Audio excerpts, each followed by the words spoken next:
All right. Showtime. Friday. It's sunny, mostly. Well, actually, pretty sunny here. It is football season. For those of you interested that care or may not care, maybe it makes your Sundays a little less trafficky while everybody else is watching football. Saturdays too. Welcome. It is last day before a holiday weekend.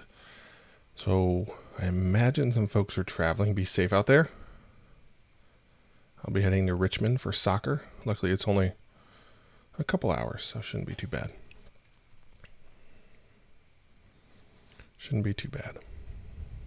So that'll be good. Today's topic is product roles. Gonna wait a bit for people to show up. Right now, it's just me and me. But that's all right.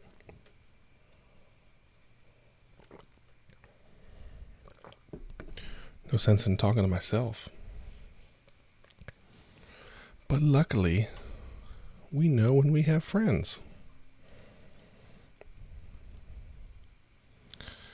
It's interesting though, my stream is not showing up in the Twitch app, but it appears to be showing in the browser. Anybody having similar issues? I hope not.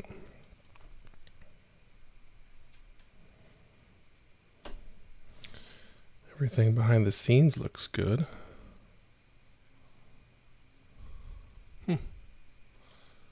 Interesting. We'll try again. We'll reload Twitch. We'll assume it's the app and not me,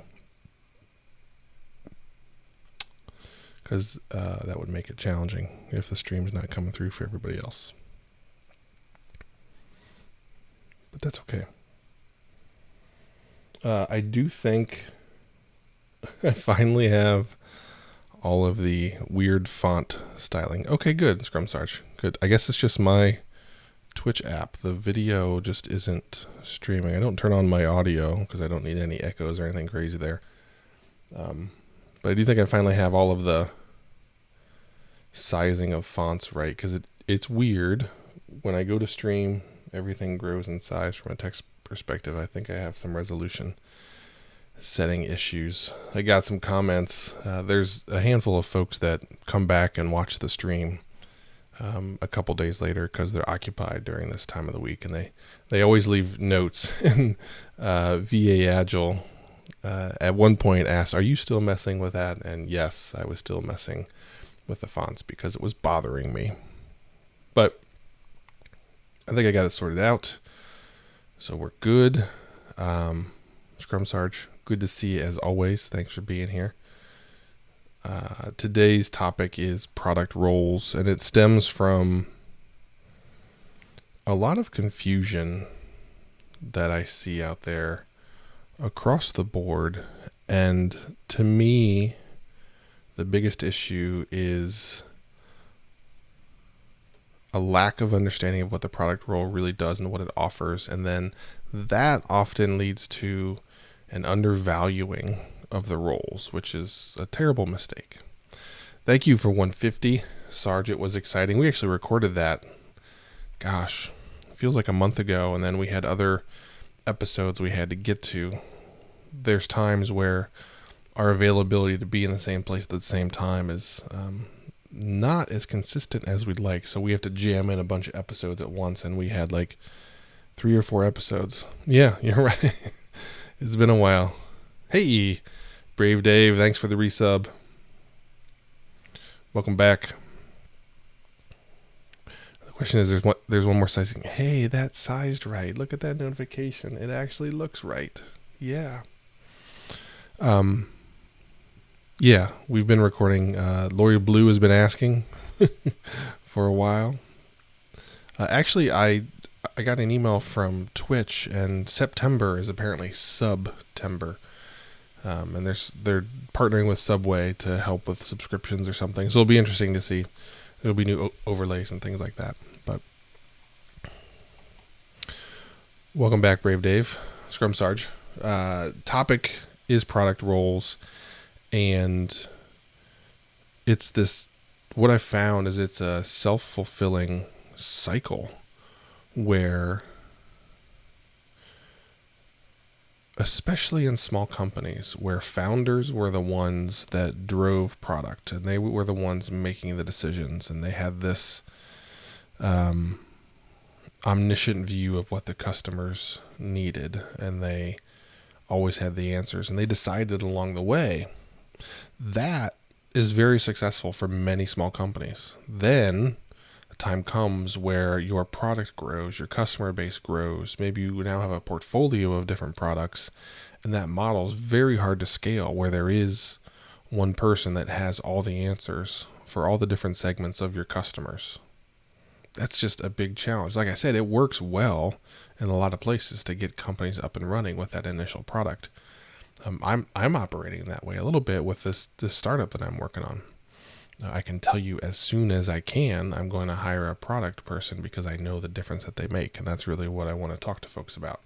So what happens, what creates this cycle, is there's a founder or group of founders that have the answers and know what customers need. Then it grows beyond their capability, and they begrudgingly, because some investor says so, create a product position. But they don't really hire a true experienced product person to come in and help. They promote somebody from within, and the product roles are really hard.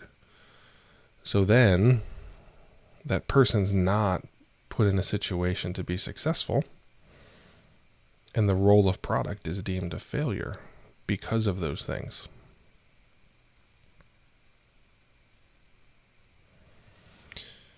So what I've done a lot of work of late is trying to educate everyone on what a strong product organization looks like and what it can do and how important it is and the investment it requires to make it successful, to empower that group. I've worked with some fantastic product folks that were never empowered by the organization to do their job. There was a peer of mine, the VP of product at a company we worked at together 4 or 5 years ago, that got really frustrated and viewed his role as just the VP of sequencing. Somebody else decided what was going to be built, and he was then handed this list of things to go build and put them in order and deliver them. And that was ultimately what his role was allowed to be, because the leaders, the founders, the executives weren't enabling him to do his job. And I would educate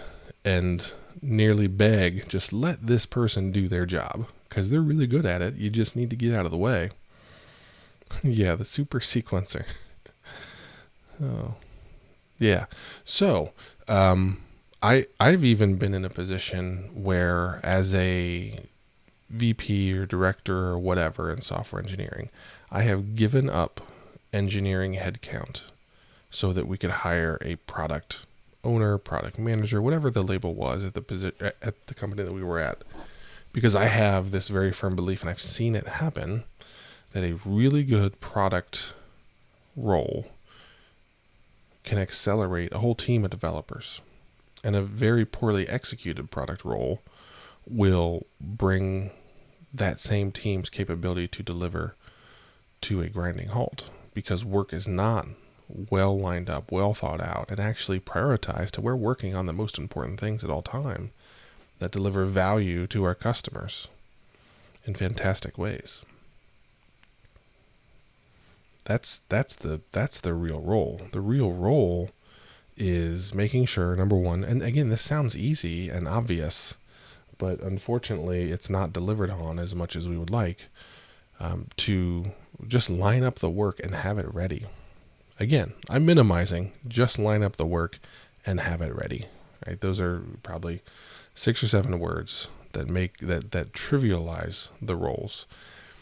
In my current position, there have been times where I'm serving as the product owner, and I can stumble along and get the job done. But in reality, there are professionals that are way better at this than I am. And when you have one in your organization, you understand that multiplier effect of having a strong product org and how that enables your engineering team to deliver effectively and efficiently.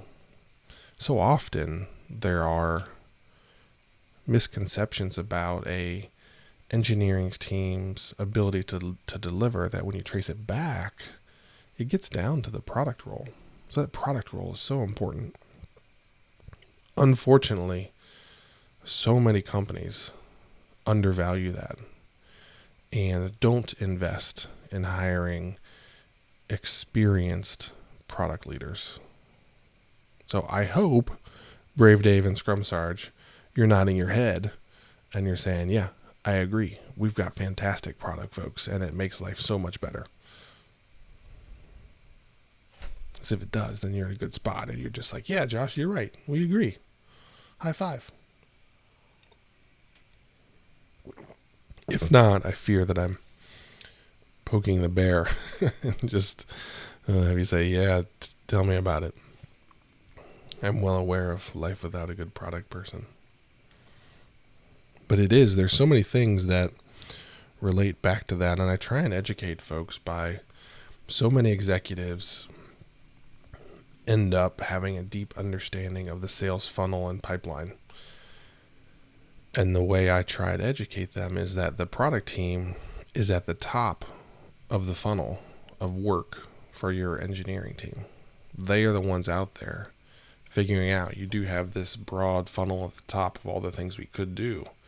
Then a well-functioning product org truly operates in a funneling fashion and ends up lining up the most important things for that team to go do. And you reduce the waste in what's built, in what's shipped, and the value that's delivered to your customer. Ooh. 0 product owners. That is good. Scrum Sarge. Yeah, that's a situation that I was in probably, almost a year ago. One of my first gigs for Kazi lined up like that, where I walked in the door and we have product managers. And there was a belief that the product manager could fulfill the product owner role, which can happen when everything's running as a well-oiled machine. But in the end, what happened was the organization needed product managers to do product stuff, and I was requiring the product managers to also be product owners. So they were getting torn in half and basically did the best they could, but could only do one job, and we were asking them to do 2. So we eventually got the product owner roles in there, and things have really accelerated. Yeah, we got the Texas emote because I feel like on a given stream, about 95% of our viewers are from Texas. So I felt obligated that our next emote was the Texas flag. Even though I'm not in Texas, well, that doesn't really matter. I feel like most of our coaching power comes from Texas. So, yeah, it's interesting as your stream and community grows along the way. Twitch, they gamify it and they enable you with new custom emotes that you can add. So I've been watching and waiting for that one to get unlocked, and it had. So here we are, Texas flag. Well, I tell you what, the summer's been an interesting thing. Just even my availability to be here on Fridays was severely reduced with vacations and travel for work and family in town and sports. We had a lot of sport travel this summer, but school has started here in North Carolina, so everything's back to normal, where we're running around like crazy people. But that's what we signed up for, and I keep reminding my wife that fast forward, 15 years from now, and we're going to miss these moments where we can never catch a breath of free time. But that's okay. Like I said, we signed up for it, and we enjoy it. But it's one of those things where it can wear on you. But we have a high schooler now, which is interesting.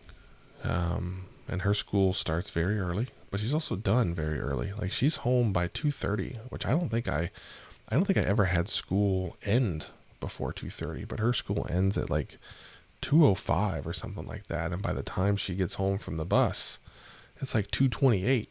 It's ridiculous. Oh, kindergarten. That's so exciting. Yeah, old guy Josh is thinking about, when we took our daughter to kindergarten for the first time. And our poor daughter, given the moves that we've made, we actually did the math. And this is the 7th different school that she's been to when you count the preschools. Because we did moving from Ohio down to North Carolina when she was in preschool. So she bounced around to 3 different preschools. And then she's been in 4 different schools since then. So that's unfortunately the price of being the eldest. But in the long run, it's a good thing because she's gotten comfortable with new environments and going new places and meeting new people. So it's one of those things that kind of stinks in the moment and we feel bad, but in the long run, it's actually been a very good conditioning for her to get comfortable with new environments and new situations and new groups of people and quickly make friends. So again, it's one of those things where in the moment it kind of stings, but in the long run, that adds tremendous value. Oh man, you guys have young kids. I'm so jealous. You guys are probably like, yeah, I wish my kids would, be able to get up and feed themselves and do whatever they need to and walk to school and walk home from school and do all that stuff. But the time will come when you will miss those moments with the little ones. So enjoy them while you can, because that's coming. Luckily, our teenagers don't know they're teenagers yet. Like they are by age, but they don't act like the typical teenager that you may see on a sitcom or a movie or something like that. We are waiting for the switches to flip to where they become interesting. Whoa! Congrats, Brave Dave. So here's what I try to find out. Agile Biker, welcome back. We started on product roles. We're trying to help Brave Dave now. He dropped a bombshell about trying to help him figure out if this company is right. And actually, Bob and I just did an episode. We did a 3-part series.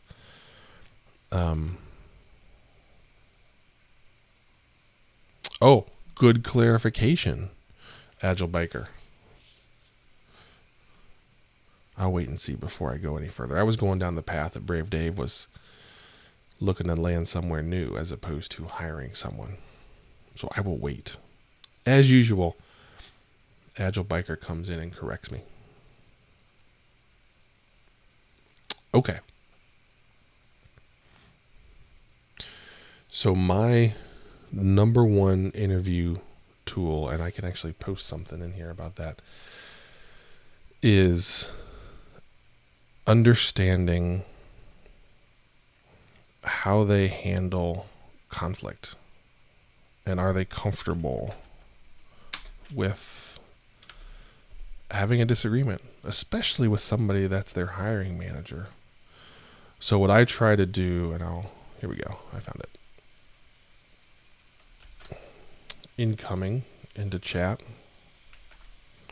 That's a blog I wrote.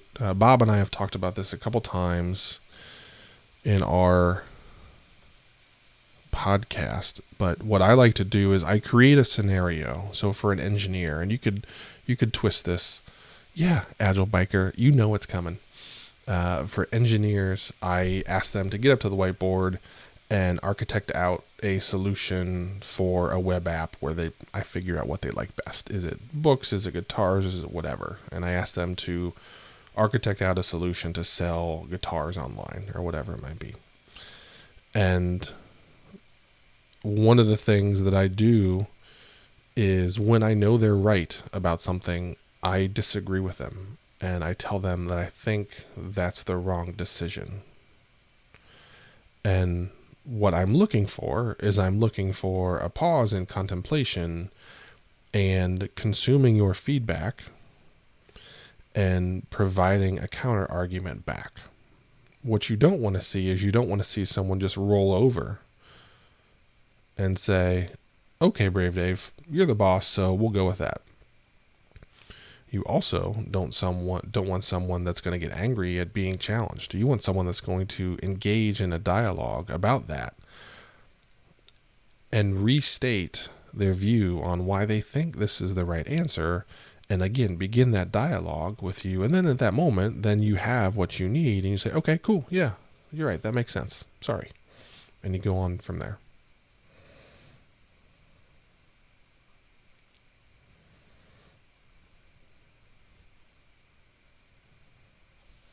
Yeah. Agile Biker's been doing a little bit of hiring of late. So he's definitely going to have some good points. Hey, Brave Dave, don't worry about it. It's still blocked. That is so annoying.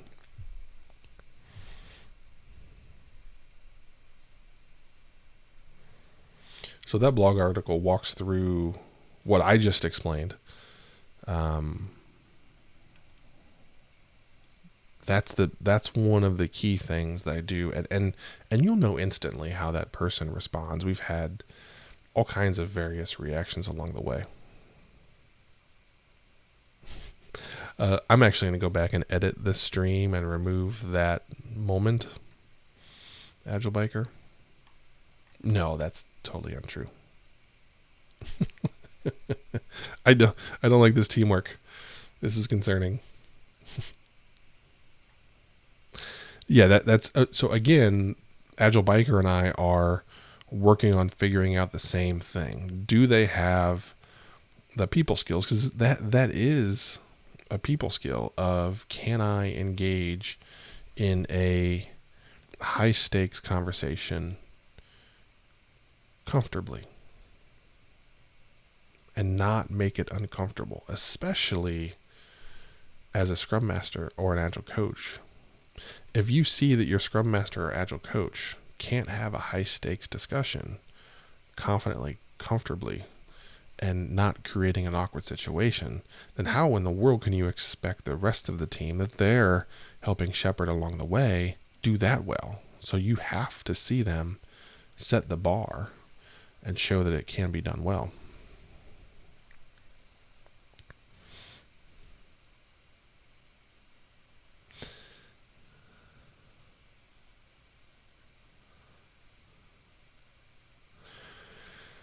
It's a challenge, and I'm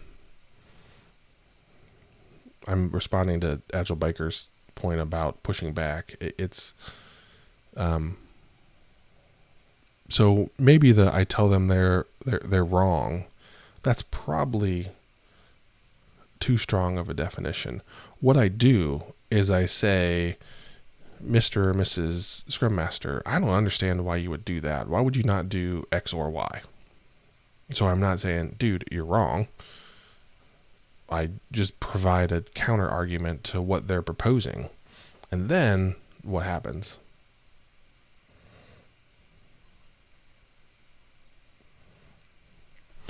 Yeah, I actually explained it in the engineering model, but I generally do the same thing. What I'm looking for, whether you're a Scrum Master or an engineer, I am looking for someone that has the broader picture. So oftentimes for the Scrum Master or Agile Coach role, what I ask them to do is, I've hired you. You are now the Chief Agile Officer. So I try and give them as much power and decision-making swagger as possible. And I ask them to architect a system. For engineers, the system is a website and a database and where it's hosted and all that stuff. For an Agile Coach or Scrum Master, it's, how would you build a workflow? What would you do? We're going to take everything off the table. Everything is entirely in your hands. You can make this work however you want. So at that point, they're architecting a system. You're going to understand very quickly, do they have a big picture view? And sometimes that's not a fair question because maybe you're interviewing a junior person and they haven't had the experience. So you have to set your bar a little bit low and not ding them for that. But in that moment, you want to see, do they have that systems thinking? Because we're all working on the same stuff. We're all trying to minimize waste. We're all trying to, as effectively as possible, build a system that does something. Sometimes it's deliver stuff via a screen. Sometimes it's delivering work from left to right on a project. So I want to see how they think about things. Then when they've nailed it, right? Because you want to make sure it's something that they're confident in and they know well. Don't pick some fringe item that maybe they're trying something new that I've never had a chance to do this, but I want to do this. Make it some core item where you feel like they have real confidence and conviction around it. The question is, what are they going to do with that confidence and conviction? Are they going to back off because you're the hiring person? Are they willing to engage in discussion and trying to understand why you think that? Or maybe reevaluate, did they communicate well enough and restate it? So there's all those options, and those are the things that you're looking for.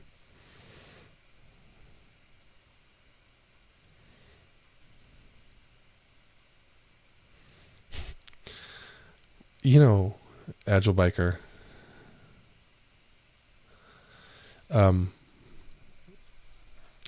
you have reminded me about that many times, and you should keep reminding me about that for as long as we know each other.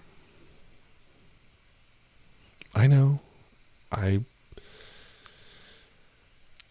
may have passed on Agile Biker at one point in my career. That will not happen again.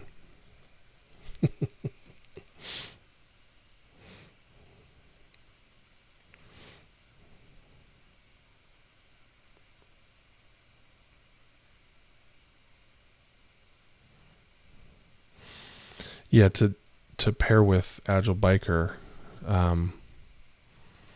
one of the things that I do to see how action oriented they are. Look at all these cheap shots from Agile Biker today. Actually, none of them are cheap. They're all completely true. I ask everybody the best person they've ever worked with and the worst person they've ever worked with. Then I also ask best team and worst team they've ever worked with. And I'm really after two things. One, when they talk about the best team or person, to me that tells them aspirationally this is the kind of person or team they want to be a part of. So you get a window into this is what they aspire to be. Then the worst person or worst team they've ever worked with, I really don't care what they say, but the key is the follow-up that Agile Biker talked about is, what did you do to help? How did you handle that situation? So that person was really difficult. How'd you handle it? What did you do? Did they just avoid them? Did they try and work through the situation? Did they have a discussion?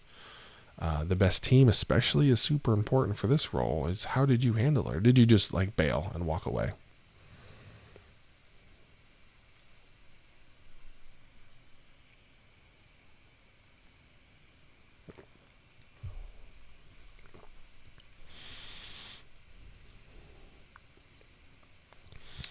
Oh man, this is good questions today. Let's see.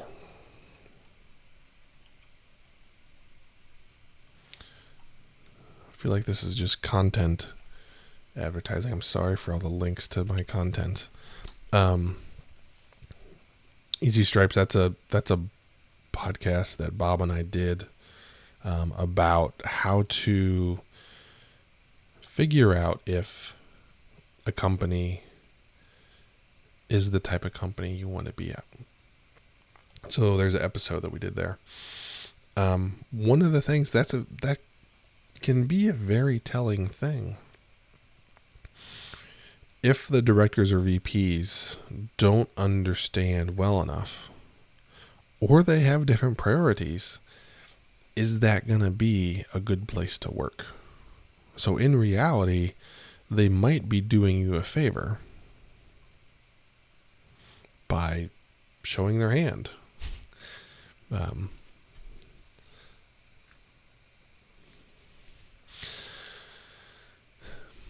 So let's see. Tailoring responses.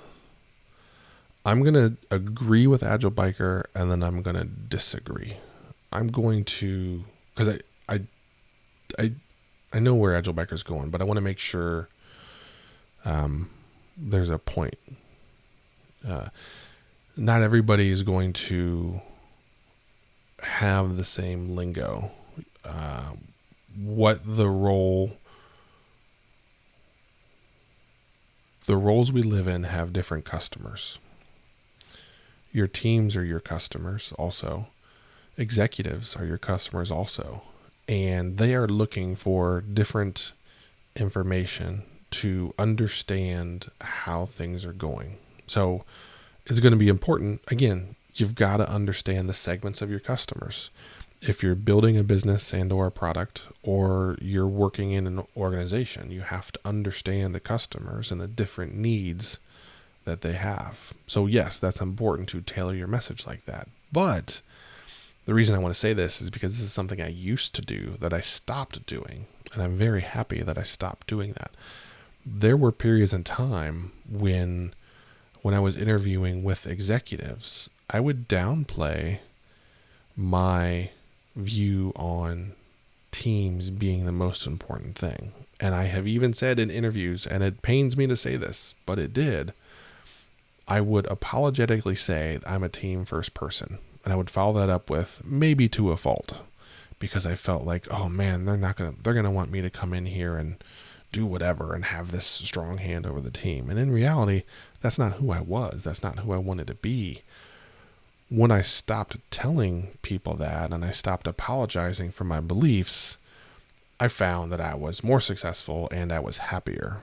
So yes, you do have to understand your customer and make sure the language that you're using aligns with what their needs are as a customer. But you also need to maintain your core values of what's important to you, which, as I said, about 7 or 8 years ago, I wasn't that good at. 7 or 8 years ago, I flipped a switch and I just got to the point where this is who I am and this is how I'm going to roll, and let's figure out if this is a good fit.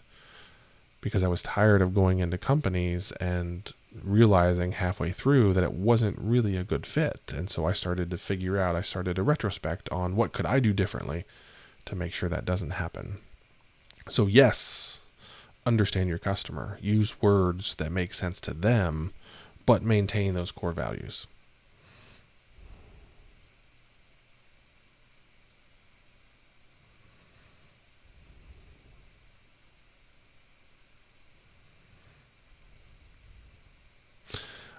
Easy Stripes, agree completely. The thing that I look for, and your point, yeah, if you're looking for perfect, they probably don't need you. That's the other side of the coin, is that very seldom do perfect agile companies hire folks like us. What you need to understand with those leaders is, do they get it and do they want to get there? They just don't know how, and they're willing to enable you to lead the company to that path. I think Agile Biker, even though I didn't hire him, landed in a really good spot where they weren't there yet, but he was empowered to lead them down a path. That's what you're looking for. That's what you're trying to understand. Because, and Bob and I say this all the time, and a couple other people that I work with, that we end up in difficult spots trying to transform things. So people hire folks like us for a reason, because they want us to come in and make things better. What you need to figure out is that person open, willing, and able to change, and open, willing, and able to empower you to lead that. That's what you're looking for.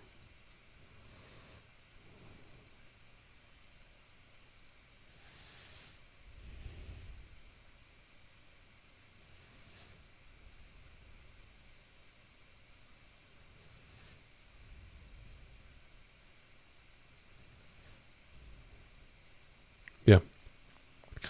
That's always a great question. around what's the definition of done.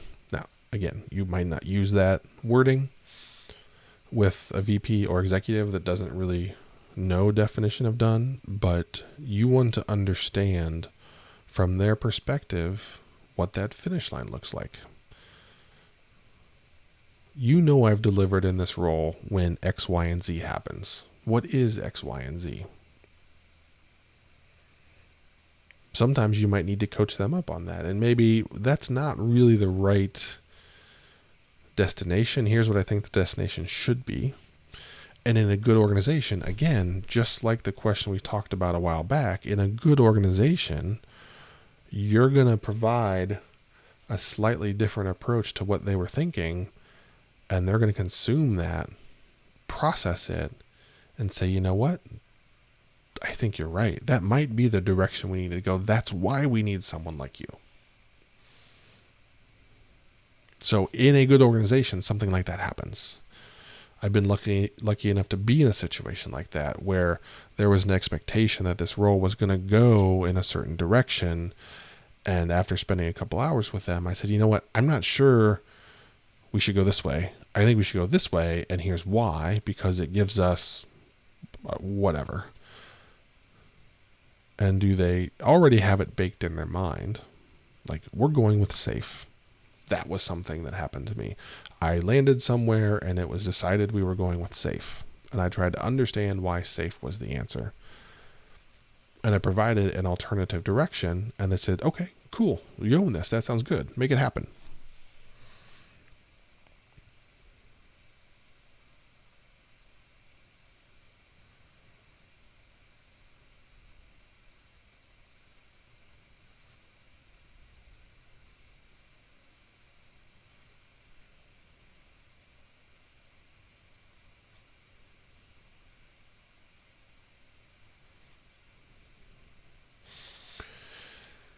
You guys rocking and rolling. This is good.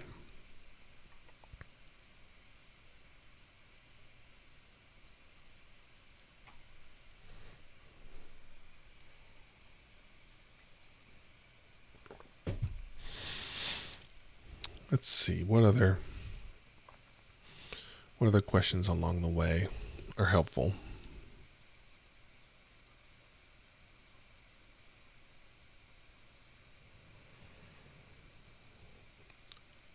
Every interview I'm a part of, no matter which direction it is, whether I am the interviewer or interviewee, I do try and create that uncomfortable situation because I'm trying to figure out how people are going to handle when things go well.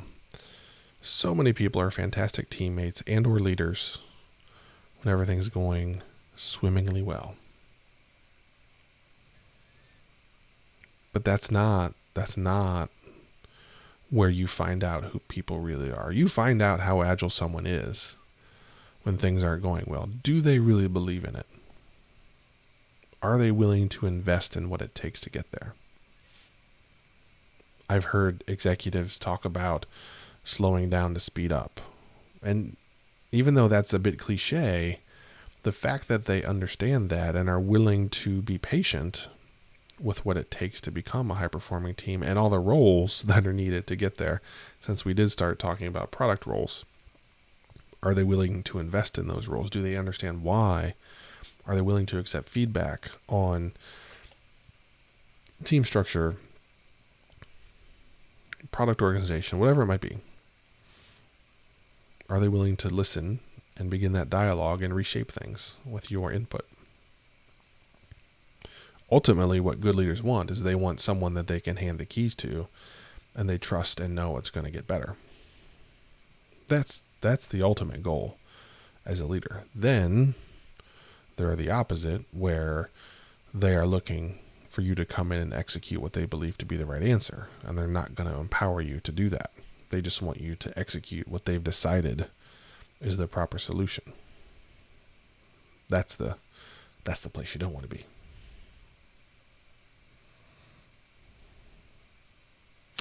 Yeah, so another Another way I approach that same question that Scrum Sarge does is I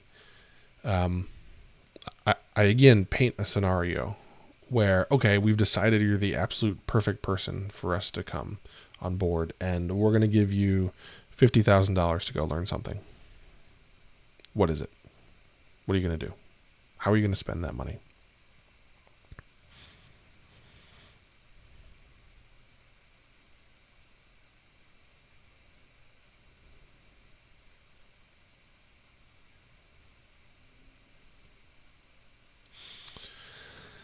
Let's see, what else? What other interesting questions? What questions did I ask Agile Biker when I decided not to hire him? I can hear him typing it right now. And yes, we will arrange lunch at some point in time, my friend. This was not a optimal week.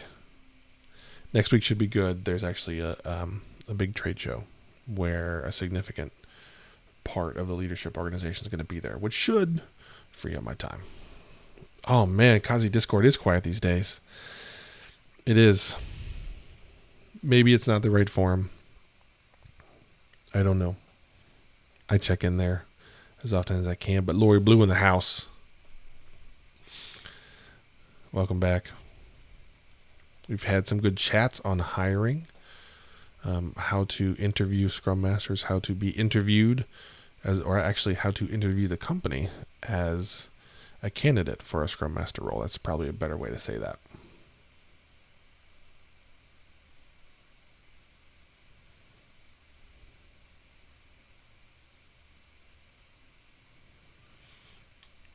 So I like that question, Brave Dave, but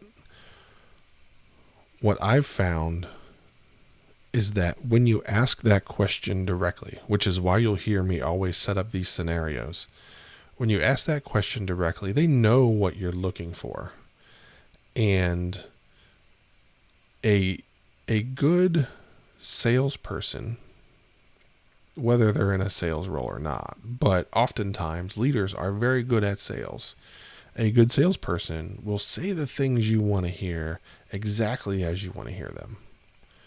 So I try and ask a lot of these questions as situations where I create a situation and I ask them to respond or what they would do. So I do everything in my power to not tell them what I'm asking for. Again, which is why I ask people about the best and worst team they've ever been a part of, because I don't want to say, tell me a time when there was a team that was struggling and you fixed it. What did you do? They can create a scenario or give a good sales pitch on why they're the right position. So I work really hard at trying to ask without asking. Again, keywords in there really hard.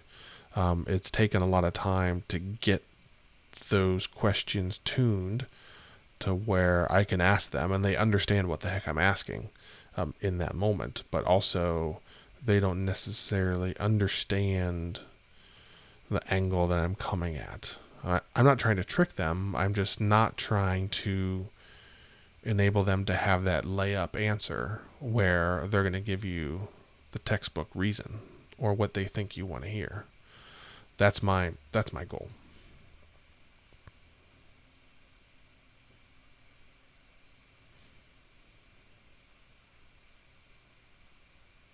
Scrum Sarge, that's fantastic.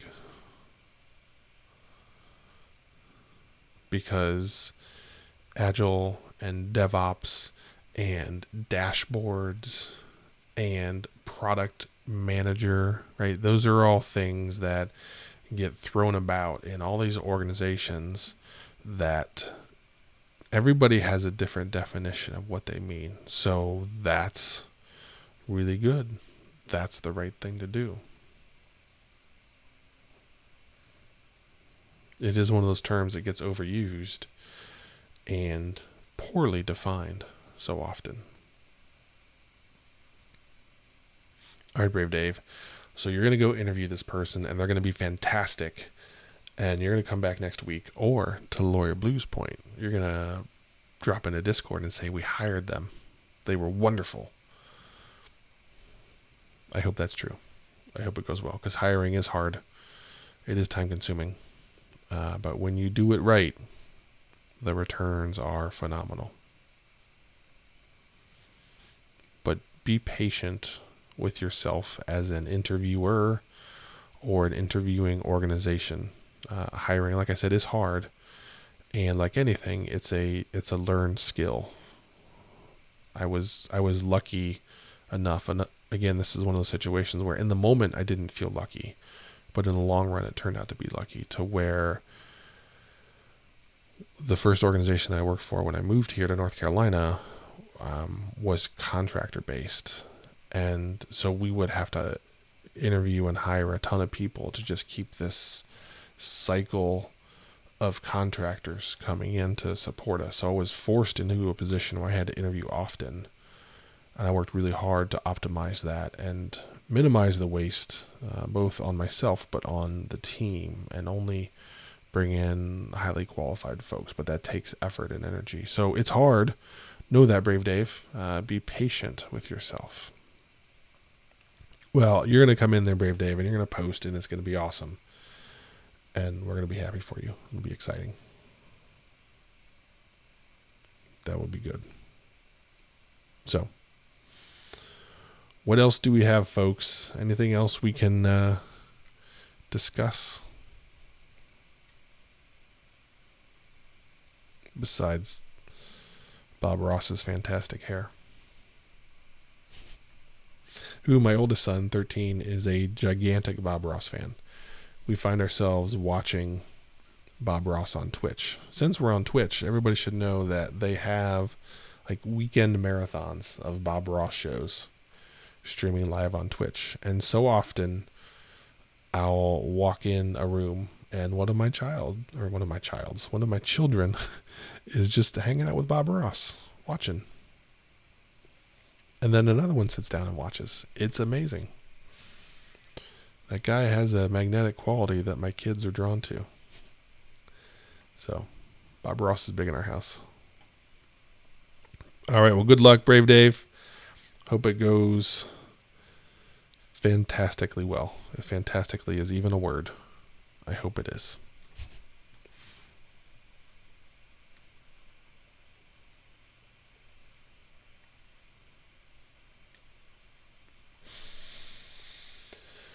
All right.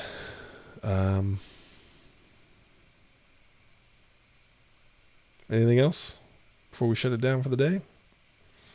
And we all eagerly await Brave Dave's update in Discord this afternoon with high five emojis and way to go GIFs. And yes, I say GIF with a soft G, not a hard G. Oh, Scrum Sarge, in 3 weeks. This is going to sound weird, but hope for rain.